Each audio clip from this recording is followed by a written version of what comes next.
말씀 앞에 아멘하며 그 말씀을 통해서 역사하시는 하나님의 놀라운 능력들을 경험하는 귀한 시간 되게 하여 주옵소서. 하나님 아버지, 이 코로나 확산이 더 이상 진행되지 아니하도록 하나님께서 은혜를 더하여 주옵소서.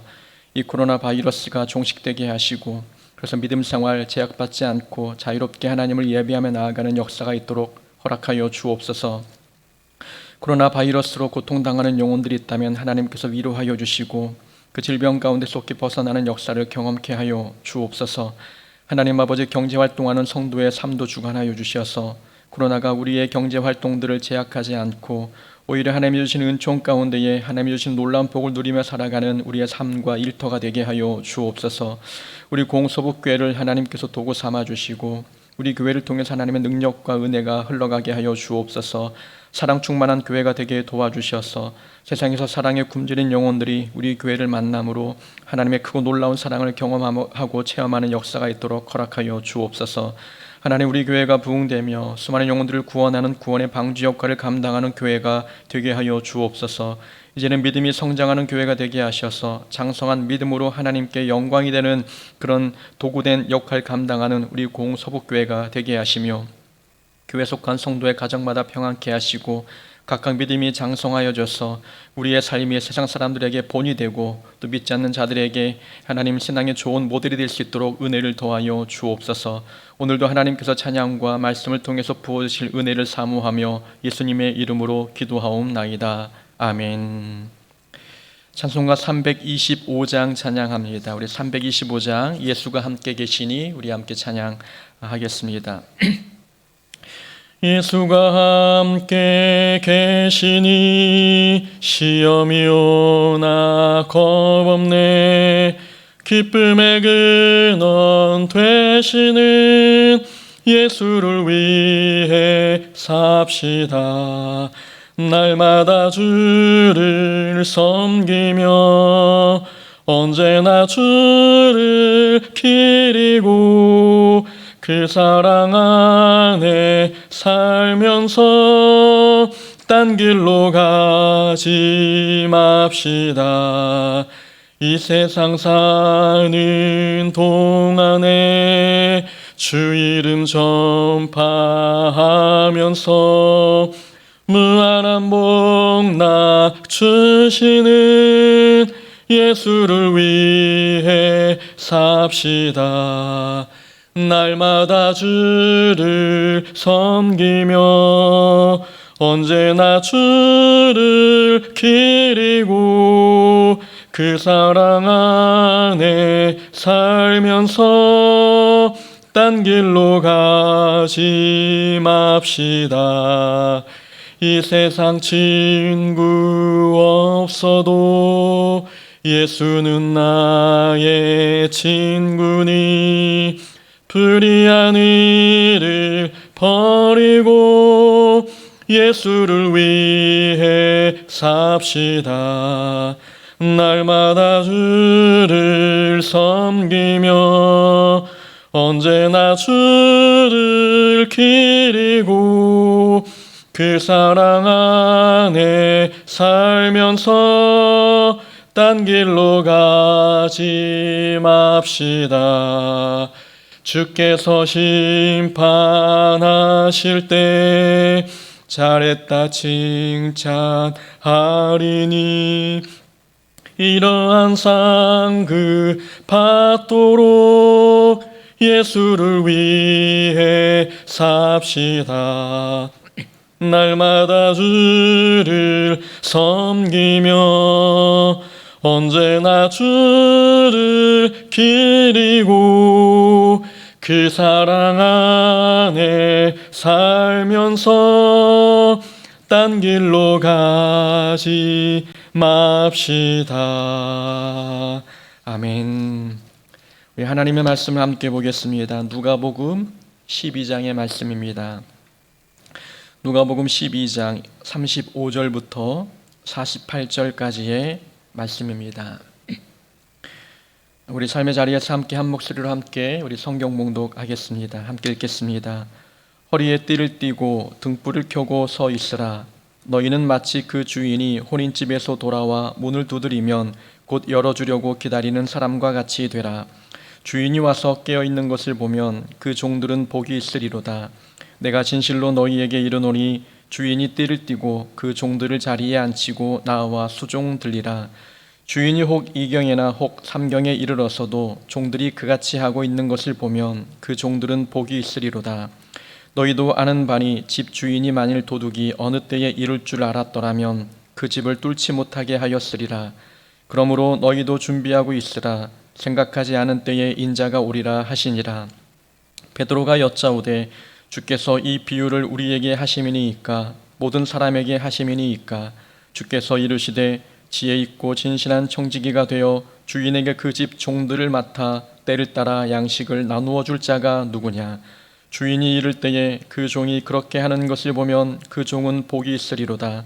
내가 참으로 너희에게 이르노니 주인이 그 모든 소유를 그에게 맡기리라. 만일 그 종이 마음에 생각하기를 주인이 더디 오리라 하여 남녀 종들을 때리며 먹고 마시고 취하게 되면 생각하지 않은 날 알지 못하는 시각에 그 종의 주인이 이르러 엄히 때리고 신실하지 아니한 자의 받는 벌에 처하리니 주인의 뜻을 알고도 준비하지 아니하고 그 뜻대로 행하지 아니한 종은 많이 맞을 것이요 알지 못하고 맞을 일을 행한 종은 적게 맞으리라. 물은 많이 받은 자에게는 많이 요구할 것이요 많이 맡은 자에게는 많이 달라 할 것이니라. 아멘. 누가복음 12장 35절부터 48절까지 말씀 통해서 재림신앙이란 제목으로 함께 말씀을 나누겠습니다. 건물을 세우는데 기둥이 중요하듯 신앙을 바르게 세우는 데에도 뼈대가 중요합니다. 신앙의 뼈대라 할 수 있는 것이 기독교 교리인데 기독교 교리를 바르게 알아야 튼튼한 신앙의 뼈대 위에 건강한 성장을 이룰 수가 있습니다. 신앙의 뼈대가 되는 기독교 교리 중에서 중요한 교리 몇 가지가 있습니다. 가장 중요한 것은 구원 교리이지요. 오직 구원은 예수의 이름으로 얻을 수 있고 다른 이름으로는 구원받을 수 없다는 교리, 기독교에서 가장 중요한 교리입니다. 또한 부활신앙도 기독교 교리에서 빼놓을 수 없는 중요한 교리입니다. 부활이 없다면 우리가 믿는 것이 모두 헛것이라는 바울의 고백처럼 부활신앙은 우리 신앙의 전부입니다. 부활이 없다면 예수님의 살아나심도 없고 예수님의 살아나심이 없다면 우리는 여전히 죄 가운데 놓여 있습니다. 죄 가운데 놓여 있다면 주님의 십자가의 사건도 완성이 되지 않습니다. 주님이 죽은 자 가운데 부활하셔야 이 부활신앙으로 인하여서 십자가의 구속의 은혜가 완성이 되는 것이고 우리도 사망곳에 놓여있던 우리의 영혼이 해방됩니다. 이 부활신앙은 구원교리와 맞물려 있어서 기독교 신앙에서 없어서는 안 되는 매우 중요한 교리입니다. 또 하나 중요한 교리가 있다면 바로 재림신앙입니다. 재림신앙은 예수님께서 이 땅에 다시 오실 것을 믿고 기다리는 것이지요. 저는 어릴 적 재림이라는 단어를 들으면 두려웠습니다. 재림이라고 하면 하나님의 심판이 떠올랐고 7년 대환란이나 휴거 같은 단어들이 연상되었기 때문입니다. 저는 예수님의 재림 때 심판대 위에 서서 어떤 심판의 결과를 얻게 될지 생각하면 두려웠습니다. 구원의 심판으로 나아갈지 멸망의 심판으로 나아갈지 고민할 때마다 마음에 큰 두려움이 찾아오게 되었지요. 하지만 믿음이 있는 자에게는 전혀 두려운 사건이 아님을 깨달았습니다. 예수 믿는 믿음이 있다면 우리가 주님이 오시는 그 날의 심판대 위에 섰을 때에 당연히 구원의 심판으로 나아간다는 것을 믿음으로 알게 되는 것이지요. 하나님과의 관계가 친밀한 사람에게 예수님의 재림은 기쁨입니다.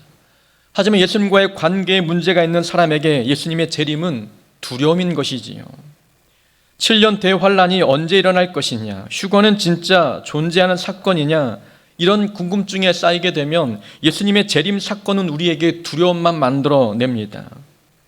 교단마다 이 7년 대환란과 휴거 사건에 대한 주장은 다 다릅니다. 하지만 중요한 것은 우리가 예수님을 믿고 있다면, 주님과의 관계가 친밀하다면 7년 대환란이나 휴거는 그렇게 중요한 사건이 아닙니다. 주님 오시는 날에 어떤 현상이 일어나든 예수 믿는 우리는 구원받을 것이 당연하기 때문입니다. 그러니 우리가 예수 믿는 우리에게 주님의 재림은 은혜이고 복입니다. 재림신앙은 예수님의 다시 오심을 믿는 신앙입니다. 하지만 예수님이 다시 오심을 믿는 것만이 재림신앙의 전부는 아닌 것이지요. 재림신앙은 지금 현재 우리의 삶과 매우 밀접한 관계가 있습니다. 예를 들면 부활신앙이 무엇입니까? 부활신앙은 사망 권세를 이기시고 부활하신 예수님을 믿는 것입니다. 하지만 부활신앙은 예수님이 다시 사신 것에서만 국한되는 것이 아닙니다. 부활신앙은 우리의 삶에서 구체적인 모습으로 나타납니다. 실례로 부활신앙이 있는 성도는 핍박을 두려워하지 않습니다. 죽음을 이기신 예수님의 능력이 우리와 함께 하시기 때문이죠.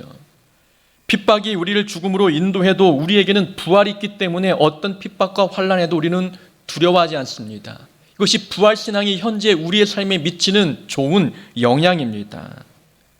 또한 부활신앙이 있는 사람은 인생의 모든 길이 막혀도 소망을 잃지 않습니다. 죽음을 이기신 예수님이시라면 해결 못할 일이 없기 때문이지요.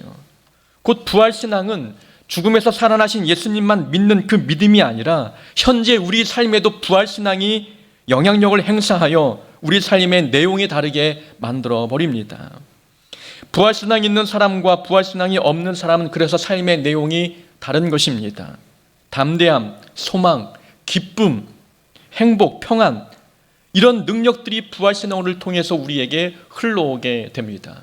그 부활신앙은 예수님에 대한 믿음뿐만이 아니라 부활신앙이 가져오는 현재의 삶의 풍성한 은혜들이 있습니다.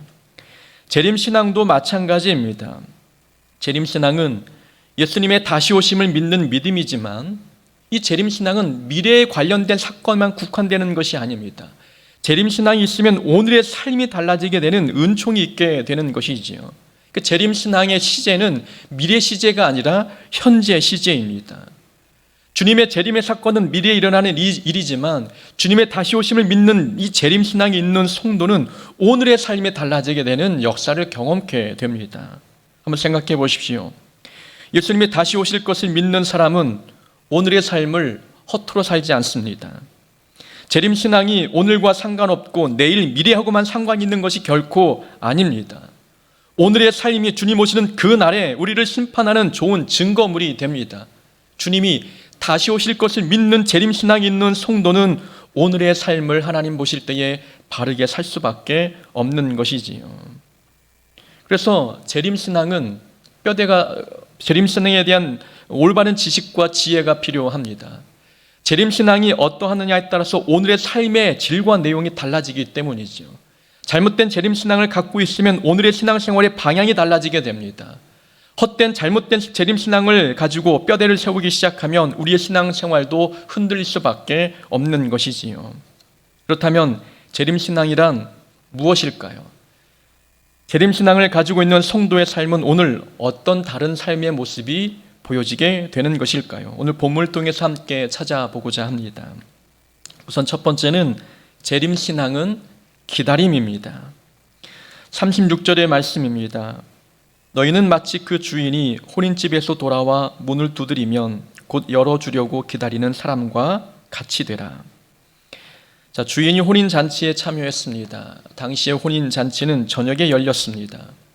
주인이 저녁에 열리는 혼인잔치에 참여하고 집에 돌아오게 되면 귀가 시간은 상당히 늦어질 수밖에 없었습니다. 38절에 보면 2경 또는 3경에 주인이 도착할 수 있다고 말씀하고 있습니다. 2경과 3경은 어떤 시간인가 보면 이 로마식 시간 개념으로 보면 2경은 저녁 9시부터 자정까지이고 3경은 자정부터 새벽 3시까지입니다. 유대식 시간 개념으로 보면 2경은 밤 10시부터 새벽 2시까지이고 3경은 새벽 2시부터 아침 6시까지입니다. 유대식 시간 개념으로 보면 주인이 돌아오기를 기다리려면 종은 밤을 새워야 했습니다. 하지만 누가복음은 이방인을 위해 기록한 복음서입니다. 그래서 시간 개념을 로마식으로 환산해 보아야 합니다. 2경은 저녁 9시부터 자정까지이고 3경은 자정부터 새벽 3시까지입니다. 그러나 유대식 시간 개념으로 살펴보든 아니면 로마식 시간 개념으로 보든 2경과 3경은 매우 늦은 시간입니다. 종이 잠들지 않고 기다리기 어려운 시간대였던 것이지요. 그러나 종이 주인이 돌아올 때까지 기다렸다면 주인은 그 종을 복되다 말씀하시고 칭찬하시겠다라는 내용이 오늘 본문의 내용입니다. 자, 주인이 올 때까지 기다리는 종들처럼 예수 믿는 자들도 예수님께서 이 땅에 다시 오실 때까지 영적으로 잠들지 않고 기다리는 것, 이것이 바로 재림신앙입니다. 재림신앙은 기다림과 관계가 있습니다. 다시 말하면 재림신앙이란 기다림입니다. 재림신앙이 있는 사람은 잘 기다립니다. 신앙생활의 모든 것은 기다림과 관계가 있습니다. 기도응답도 기다려야 얻을 수 있습니다. 하나님의 말씀이 성취되는 것도 기다릴 줄 아는 사람이 경험합니다. 자신의 수고와 노력에 대한 열매를 얻는 것도 잘 인내하고 기다리는 사람이 맛볼 수가 있습니다. 기다림은 신앙생활의 모든 분야와 관계가 있는 것이지요. 신앙생활의 성공과 실패는 기다림에서 판가름이 난다고 해도 과언이 아닙니다. 그런데 중요한 것이 있습니다. 재림신앙은 기다림이긴 하지만 기다렸다고 해서 다 되는 것이 아니라 언제까지 기다려야 되느냐, 이것이 더 중요한 사항입니다. 마태복음에 보면은 신랑을 기다리는 10명의 처녀의 비유가 나옵니다. 10명의 처녀는 모두 신랑이 오기만을 기다렸습니다. 예상보다 신랑이 늦게 오자 10명은 모두 잠이 들었습니다. 시간이 더 지체되면서 등불에 기름을 넉넉히 준비하지 못한 5명의 처녀는 기름을 사기 위해서 집을 나섰습니다. 그 사이에 신랑이 도착했고 기름을 사러 간 5 처녀는 잔치에 참여하지 못했습니다. 10명의 처녀는 모두 오랜 시간 동안 신랑을 기다렸습니다. 그러나 오랫동안 잘 기다렸어도 마지막 순간을 기다리지 못한 5 처녀는 예수님의 기쁨의 잔치에 참여하지 못했습니다.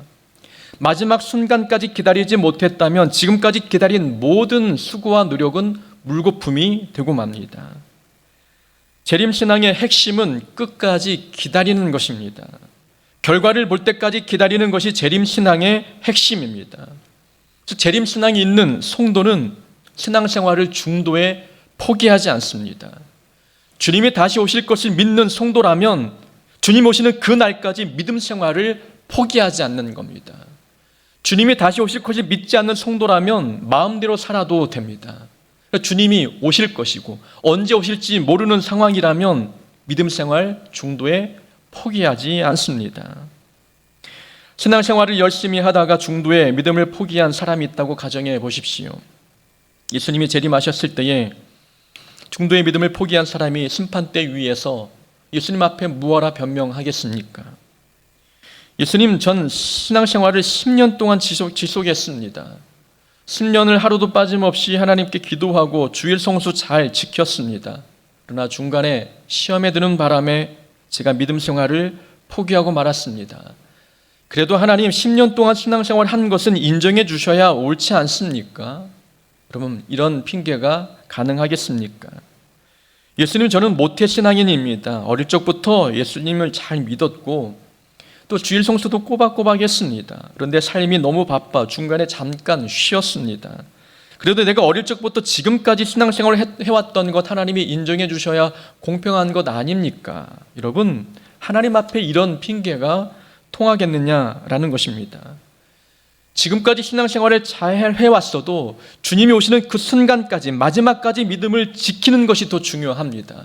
마지막 주님이 오시는 그 순간의 믿음을 지키지 않고 있다면 그 전에 했던 모든 수고와 노력들은 하나님 앞에 인정이 되지 않습니다. 재림신앙은 기다리는 것이지만 끝까지 기다리는 것이 매우 중요합니다. 예수님의 제자 가운데 가룟 유다가 있습니다. 가룟 유다가 예수님을 잘 3년 동안 따라다니며 많은 은혜와 기적을 경험했습니다. 그랬던 유다가 인생의 말미에 예수님을 은 30에 팔아버렸습니다. 그리고 본인은 자살로 인생을 마감했지요. 이런 유다가 심판대 위에 섰을 때에 어떤 핑계를 대겠습니까? 주님을 3년 동안 따라다녔던 그 경력, 이력을 내세우며 저는 그래도 예수님의 제자였습니다. 이 부분은 참고해 주셔야 합니다라고 말할 수 있겠습니까? 마지막 순간에 어떤 모습을 하나님께 보였는지가 더 중요한 부분이었습니다. 3년 따라다니면서 절제하고 인내하고 기다리는 신앙생활을 했어도 마지막 순간에 위기의 상황에서 모든 유혹을 물리치고 믿음을 지켰느냐, 끝까지 지켰느냐가 하나님 보실 때에는 더 중요한 문제였습니다. 하나님께서 아브라함을 선택하셔서 복의 근원이 되겠다 말씀하셨습니다. 하나님은 아브라함에게 큰 민족을 이루어 주시겠다 약속하셨지요. 그런 약속의 말씀을 들었지만 아브라함에게는 아들 한 명 없었습니다. 아브라함은 자녀가 없자 사라의 몸종 하갈과 동침하여 이스마엘을 낳았습니다. 이스마엘을 낳았던 그 아브라함의 나이가 86세였습니다. 75세에 하나님의 부름을 받았으니 아브라함은 11년을 기다리고 결국 낳은 자녀가 이스마엘이었습니다. 11년을 기다렸습니다. 하나님께서 자녀를 주고 큰 민족을 이루겠다 말씀하셨는데 11년 동안 기다려도 자녀 한 명이 없었습니다. 그리고 결국 자기의 힘으로 낳은 아들이 바로 이스마엘이었습니다. 하나님 다른 건 몰라도 11년 동안 기다렸던 이 기다림의 시간과 노력만큼은 인정해 주셔야 하는 것 아닙니까? 여러분, 말할 수 없다는 것입니다.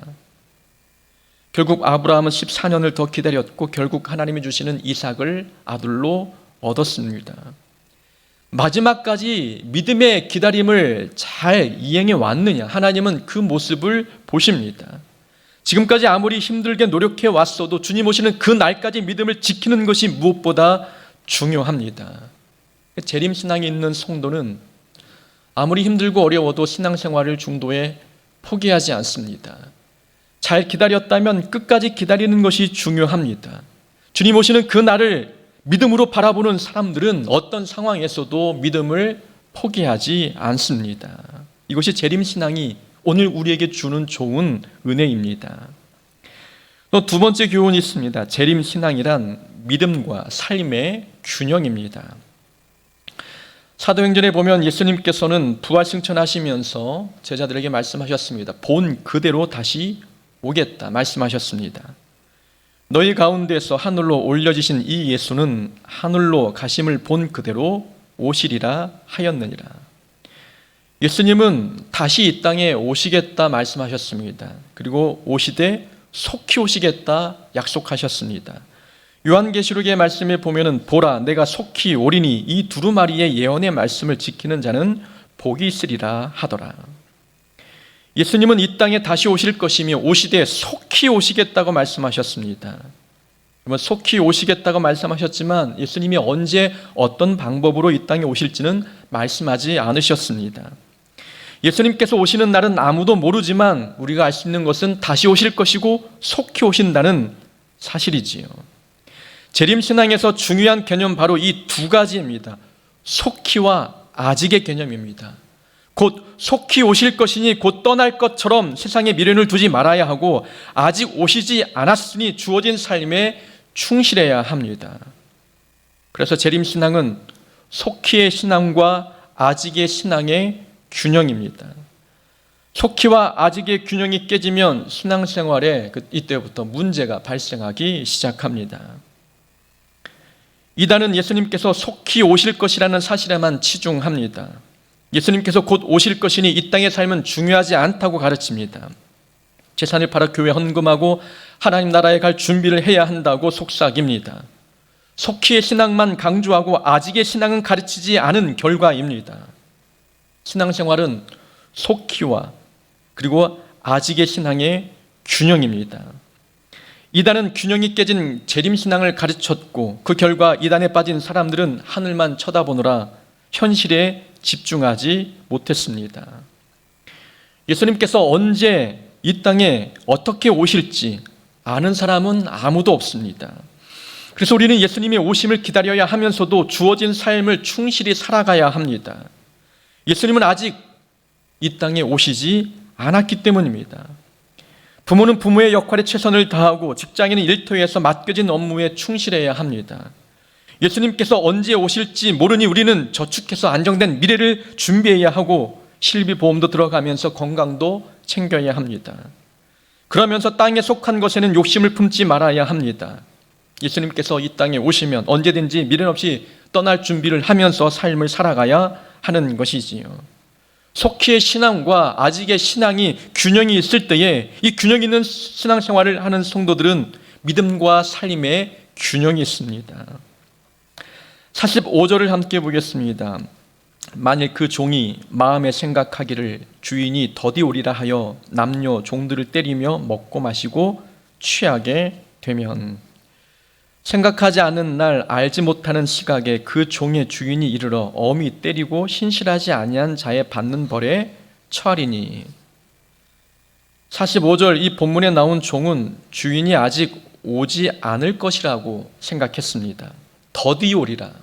이 더디 오리라 이 단어의 원문 뜻을 보면 늦게 오시거나 오지 않을 것이라는 의미를 담고 있습니다. 그 종은 주인이 오지 않을 것이다 라는 생각을 갖고 있었습니다. 재림신앙은 아직과 속히의 신앙의 균형인데 본문 속 종은 아직의 신앙만 붙들고 있는 겁니다. 그래서 종을 때리며 먹고 마시고 취하게 되었습니다. 아직의 신앙만 붙들고 있으면 삶은 허랑방탕하고 자기의 욕심에 따라 삶을 살아가기 시작합니다. 주님이 아직 오시지 않으니까, 아니면 더디 오시니까, 아니면 오지 않을 것이기 때문에 지금의 삶, 지금의 행복과 지금의 기쁨이 더 중요하게 생각하는 것입니다. 아직의 신앙만 생각하면 지금은 하고 싶은 대로 살다가 나중에 회개하면 된다고 생각합니다. 예수님은 지금 당장 오시지 않기 때문이라는 생각을 갖기 때문입니다. 인생에서 바쁜 일은 먼저 해도 된다고 생각합니다. 신앙생활은 나중에 해도 된다라는 것이 이 아직의 신앙만 붙들고 있는 사람의 모습입니다. 고3 수험생들 부모님들에서 이런 모습이 많이 나타납니다. 교회는 나중에 가도 되니 지금은 공부부터 해라. 신앙생활은 나중에 해도 되니 취업 준비부터 해라. 믿음 생활을 나중으로 미뤄도 괜찮다고 생각하는 것, 예수님께서 속히 오시겠다고 하신 말씀을 믿지 않고 있다는 증거입니다. 나중의 시간만 붙들고 있는 겁니다. 지금 속히의 신앙이 결여되어 있기 때문에 지금의 행복과 지금의 자기가 원하는 것들만 추구하는 삶을 살아가게 됩니다. 속히의 신앙만 강조하면 현실감이 없어지고 아직의 신앙에 치우치면 땅에 속한 사람처럼 살아갑니다. 올바른 재림신앙을 가지고 있는 사람은 속히와 아직의 균형, 곧 믿음과 삶의 균형이 있습니다. 균형 있는 재림신앙을 가지고 있는 성도는 이 땅에서 충실히 살되 욕심은 부리지 않습니다. 천국을 사모하되 현실도 외면하지 않습니다. 균형 있는 재림신앙을 가지고 있는 성도는 교회를 가정이라 생각해서 사랑하고 가정은 교회라고 생각해서 거룩한 모습으로 살아갑니다. 가족을 사랑하듯 성도를 사랑하고 성도에게 경건한 모습을 보이듯 가족에게도 경건한 모습을 보입니다. 재림신앙은 열심히 경제활동을 하되 하나님의 영광을 위해서 하고 천국을 소망하되 주어진 삶에서 땀 흘려 수고합니다. 재림신앙은 열심히 하되, 신앙생활을 열심히 하되 신앙생활 때문에 가정에 불화가 있지 않습니다. 또 가정을 사랑하느라 신앙생활을 뒷전으로 미루지도 않습니다. 재림신앙은 내일에 대한 믿음이기도 하지만 내일을 위해서 오늘을 허비하지 않습니다. 오늘을 열심히 살면서 내일을 기다리고 준비하는 것이 바로 재림신앙입니다. 재림신앙은 속히와 아직의 균형, 다시 말하면 믿음과 삶의 균형입니다. 이 재림신앙의 올바른 건강한 재림신앙을 갖고 있는 성도의 믿음, 건강하고 삶도 건강할 수밖에 없습니다. 세 번째 교훈입니다. 세 번째 재림신앙은 꾸준함입니다. 35절의 말씀에 보면은 허리에 띠를 띠고 등불을 켜고 서 있으라. 주인이 돌아올 때까지 기다리고 준비해 있으라라는 말씀입니다. 38절 말씀도 주인이 혹 2경에나 혹 3경에 이르러서도 종들이 그같이 하고 있는 것을 보면 그 종들은 복이 있으리라 말씀합니다. 주인이 언제 올지 모르지만 주인이 돌아왔을 때 자기 자리를 지키고 있으면 복 있는 종이다 라고 말씀하고 있습니다. 43절의 말씀도 그렇습니다. 주인이 이를 때에 그 종이 그렇게 하는 것을 보면 이라고 말씀합니다. 주인이 돌아왔을 때에 의무를 성실히 감당하고 있으면 그 종에게 소유를 믿고 맡길 것이다 라고 말씀하고 있습니다. 여기에서 핵심은 주인이 돌아왔을 때 종이 무엇을 하고 있느냐입니다. 주인이 돌아왔을 때 종이 충실히 일을 감당하고 있으면 복이 있을 것이다 라고 약속해 주셨습니다. 그런데 종은 주인이 언제 돌아올지 모릅니다. 언제 돌아올지 모르기 때문에 종은 어제나 오늘이나 내일도 충성을 다해서 자기 일을 해야 합니다. 오늘 오실 수도 있고 내일 오실 수도 있고 그때를 알지 못하니 매일매일 주인이 있든 없든 꾸준함을 가지고 신앙생활을 살 수밖에 없습니다. 그 재림신앙은 꾸준함입니다. 재림신앙이 꾸준함이라는 이 말 속에는 두 가지 의미가 있습니다. 하나는 기복 없는 신앙생활을 하는 것, 그리고 누가 보나 안 보나 충성을 다하는 삶을 사는 것, 이 두 가지 의미가 포함되어 있습니다. 신앙생활에서 가장 위험한 생각은 예수님께서 더디 오시겠지 하는 생각입니다. 그런 생각으로 기다리면 오늘 해야 할 일을 내일로 미룹니다. 내일이라는 시간이 있으니 오늘의 최선을 다하지 않아도 된다고 생각합니다. 하지만 주인이 오늘 오실 수 있다고 생각한다면, 주인이 지금 오시겠구나, 오늘 오시겠구나라는 생각을 갖고 있다면 오늘 할 일을 내일로 절대 미루지 않습니다. 기복이 있거나 나태하지 않습니다. 재림신앙이 있는 성도는 어느 기간에만 반짝하는 신앙생활을 하지 않습니다. 재림신앙이 있는 성도는 환경에 따라 신앙생활에 기복이 있거나 감정에 따라 신앙생활의 열정이 오르락내리락하지 않습니다. 재림신앙은 항상 자기가 있어야 할 자리를 지키며 그 자리에서 성실히 맡은 일을 감당합니다. 꾸준한 신앙생활이 되려면 우리 인생의 주인이 여러분 하나님이심을 기억해야 합니다. 하나님은 우리 삶의 주인입니다. 삶의 주인이라는 말씀은 하나님은 우리 물질의 주인이시고 시간과 우리 재능과 은사의 주인이기도 함을 말씀합니다. 주인의 것은 주인을 위해서 사용해야 됩니다. 내 것이 아니기 때문이죠. 38절에 보면 주인이 2경에 올지 3경에 올지 모른다고 말씀합니다. 여러분 2경이든 3경이든 그 시간은 잘 시간입니다. 낮에도 힘들게 일했는데 밤에도 잠을 못 자고 주인을 기다려야 한다는 것, 이것은 매우 어려운 일이었습니다. 종이 불평원망하며 잠자리에 들어버린다면 종은 자기의 신분을 망각한 것입니다. 종의 시간은 자기 것이 아니라 주인의 것입니다. 주인의 시간표에 내 시간을 맞춰가야 하는 것이 종의 올바른 모습입니다. 시간은 내 것이 아니기에 하나님께서 원하시면 기꺼이 언제든지 드려야 하는 것입니다. 내 재능과 은사도 마찬가지입니다. 신앙생활에 쉬고 싶을 때가 있습니다. 봉사도 내려놓고 싶을 때가 있지요. 인생의 위기가 찾아왔을 때 모든 것을 포기하고 내려놓고 싶을 때가 있습니다. 그러나 우리가 쉴 때 주님이 오신다면, 우리가 모든 믿음을 내려놓고 잠깐 쉬고 있을 때 주님이 오신다면 우리는 하나님 앞에 어떤 핑계를 될 것입니까? 우리의 시간은 우리 것이 아니라 하나님의 것입니다. 재림신앙을 갖고 있는 사람은 내 모든 것이 하나님의 것임을 고백하고 꾸준한 신앙생활을 살 수밖에 없습니다. 내가 피곤하고 힘들어도 주님이 원하시면 드려야 하는 것이 종의 신분이기 때문입니다. 신앙생활이 나태해지고 있다면 여러분 재림신앙을 붙들어야 합니다. 주님이 다시 오십니다. 신앙생활에 기복이 있다면 주님 다시 오실 주님을 생각해야 합니다. 주님이 지금 오실 수도 있습니다. 이 시간에 우리 가운데 임하실 수도 있습니다. 그런 재림신앙을 갖고 있는 성도들은 어떤 상황에서도 꾸준함을 보입니다. 주님은 다시 오십니다. 주님은 이 땅에 다시 오시지만 언제 오실지는 모릅니다. 속히 오실 것이고 아직 늦게 오실 수도 있습니다. 우리는 이 건강한 재림신앙을 마음에 품으면서 우리 신앙의 뼈대를 굳건히 붙잡는 자가 되어야 합니다. 재림신앙을 잘 붙듦으로 인하여서 우리 믿음이 성장하는 데 있어서 기초가 튼튼히 다져갈 수 있는 은혜가 있기를 원합니다. 다시 오실 주님을 바라보면서 우리 믿음을 굳건히 붙들고 현재의 핍박과 어려운 상황에서도 다시 오실 주님을 생각하면서 믿음 생활 꾸준히 해나가는 하나님의 귀한 자녀 되기를 주의 이름으로 축원합니다. 아멘. 하나님 아버지 감사합니다. 우리에게 재림신앙을 허락해 주셔서 다시 오실 주님을 기다리고 소망할 수 있도록 도와주시니 감사합니다. 하나님, 우리가 주님 오시는 그 날까지 잘 기다리게 하여 주옵소서. 기도응답도 잘 기다리고 하나님의 말씀의 그 약속이 성취될 때까지 잘 기다리고 인내하는 자가 되게 하여 주옵소서. 하나님 아버지, 우리에게 재림신앙이 있사오니 꾸준한 신앙생활을 해나가는 은혜가 있도록 허락하여 주옵소서. 믿음과 삶의 균형이 있는 신앙생활을 살아가는 또한 은총도 하나님께서 허락하여 주옵소서. 우리 서북교회 성도들이 재림신앙의 이 뼈대 위에 믿음의 집을 잘 지어나가게 하여 주셔서 어떤 풍파에도 흔들리지 않는 믿음생활 살아가는 우리 모두가 되게 하여 주옵소서. 주신 말씀을 마음에 붙들고 남은 3일도 잘 살아가도록 은총 더하여 주옵소서.